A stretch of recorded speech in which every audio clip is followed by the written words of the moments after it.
अकोला जिल्ह्यामध्ये अतिवृष्टी झालेली आहे। या अकोल्यामध्ये पुराचा मोठा तडाखा बसलेला आहे। मुसळधार पावसाचा शेती पिकांना फटका बसलाय। या पावसामुळे शेतीचं नुकसान झालेलं आहे आणि शेतकरी हतबल झालाय।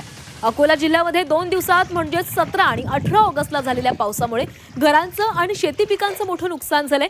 माहितीनुसार तब्बल 389 घरांची पडझड झालेली आहे आणि यामध्ये 8 घरं पूर्णतः तर 381 घरं अंशतः कोसळलेली आहेत। याशिवाय 59,289 हेक्टरवरील पिकांचं प्रचंड नुकसान झालंय। अकोला, मूर्तिजापूर आणि पातूर या तालुक्यांमध्ये अतिवृष्टी झालेली असून नदी नाल्यांना आलेल्या पुरामुळे पातूर तालुक्यातील 9 गावांचे रस्ते वाहतुकीसाठी बंद करण्यात आलेत। जनजीवनही त्यामुळे आता विस्कळीत झालेले असून शेतकरी मोठ्या संकटामध्ये सापडलाय।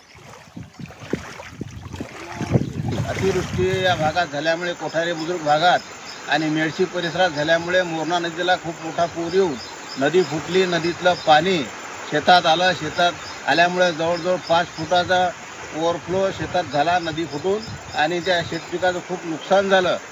शेतकऱ्याने ताबडतोब पंचनामे करून देण्यात यावी, नाहीतर हा शेतकरी पूर्णपणे देशोधडीला लागल। नुकसान झालं, लय मोठं नुकसान झालं। 2-3 एकरातून पाणी गेलं।